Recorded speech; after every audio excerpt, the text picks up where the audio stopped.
జగన్మోహన్ రెడ్డి మళ్ళీ ఈసారి ప్రభుత్వం ఏర్పాటు చేస్తారంటారా? మన గౌరవనీయులైన జగన్మోహన్ రెడ్డి గారు కన్ఫామ్గా ఖచ్చితంగా 100% రేపు 2024 మార్చిలో రాబోయే ఎలక్షన్లో అత్యధిక సీట్లు సంపాదించి మళ్ళా ఎక్కువ మెజారిటీతోటి 175కు 175 సీట్లు సంపాదించుకొని మళ్ళా ముఖ్యమంత్రిగా రాబోతున్నాడు. అది మాత్రం ఖచ్చితం. కానీ సార్ ఇక్కడ ఒకటి, ఇప్పుడు జనసేన తెలుగుదేశం పార్టీ రెండు అలయన్స్ పొత్తున్నాయి కదా, మరి ఎలా గెలుస్తారంటారు? ఇవన్నీ సహజం అండి. పొత్తులు అనేవి అపోజిషన్ వాళ్ళు మాట్లాడడం అనేది ఇవన్నీ సహజం. ఇవి ఎన్నో ఉంటుంటాయి. కానీ గతంలో మన రాజశేఖర రెడ్డి గారు కూడా మీకు తెలిసే ఉంటుంది. ఇలాగనే పొత్తులతోటి అపోజిషన్ వాళ్ళు వచ్చారు, కానీ ఏమీ చేయలేకపోయారు. ఆ టైంలో ప్రజారాజ్యం పార్టీ కూడా వచ్చింది కొత్తగా. ఎన్ని పార్టీలు వచ్చినా కూడా ఆ రోజు మన దివంగత రాజశేఖర రెడ్డి గారిని ఏమీ చేయలేకపోయారు. కాంగ్రెస్ పార్టీ ప్రభుత్వం ఏర్పరిచింది. అలాగనే ఈరోజు 2024 మార్చిలో జరగబోయే అసెంబ్లీ ఎలక్షన్లో మరలా మన జగన్మోహన్ రెడ్డి గారు ముఖ్యమంత్రి కాబోతున్నారు. ఇది మాత్రం వాస్తవం. కానీ ఇక్కడ ఒకటి సార్, మరి జగన్మోహన్ రెడ్డి ముఖ్యమంత్రి కాబోతున్నారా మీరు అంటున్నారు, కానీ ఏదైతే ఉందో ఉన్న ఎమ్మెల్యేలందరూ టీడీపీకి వెళ్ళిపోతున్నారు వైసీపీ నుంచి అంటున్నారు కదా.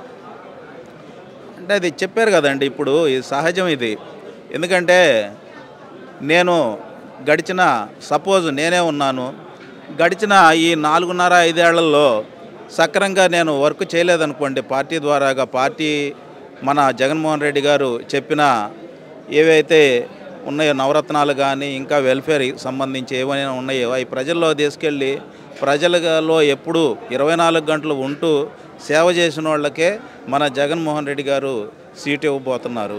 అది గతంలో ఎవరైతే సక్రంగా పనిచేయలేదో ఈ వర్గాలు ఒకటి చేసుకొచ్చారు. మెయిన్ ఏంటంటే నియోజకవర్గాల్లో ఒక పార్టీలోనే 3-4 వర్గాలు ఉన్నాయండి. నేను కోరుకునేది ఒక్కటే, ఈ వర్గాల్ని ఏకం చేయలేకపోయారు. గతంలో మన అద్దంకి నియోజకవర్గంలో పనిచేసిన కృష్ణ చైతన్య గారు, ఆయన కూడా తిరిగాడు, బాగానే తిరిగాడు, గడప గడపకే కార్యక్రమం బాగానే నిర్వహించాడు.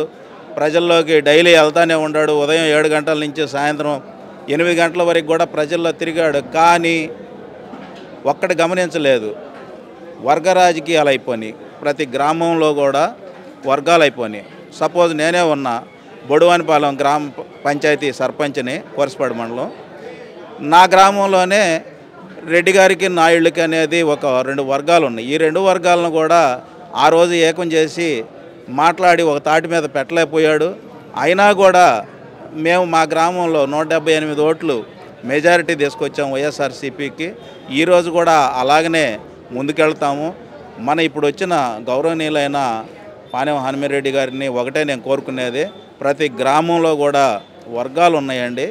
ఈ వర్గాలను ఏంటంటే కొంచెం ఏకతాటి మీద తీసుకొని వెళ్ళి అవసరమైతే ఆ గ్రామాల్లోకి వెళ్ళి వాళ్ళని మాట్లాడుకొని కలిసి కూర్చొని డే అండ్ నైట్ వర్క్ చేసి గట్టిగా ప్రయత్నం చేసి ఈ అద్దంకి నియోజకవర్గంలో మళ్ళా ఎమ్మెల్యేగా గెలవాలని నేను కోరుకుంటున్నాను.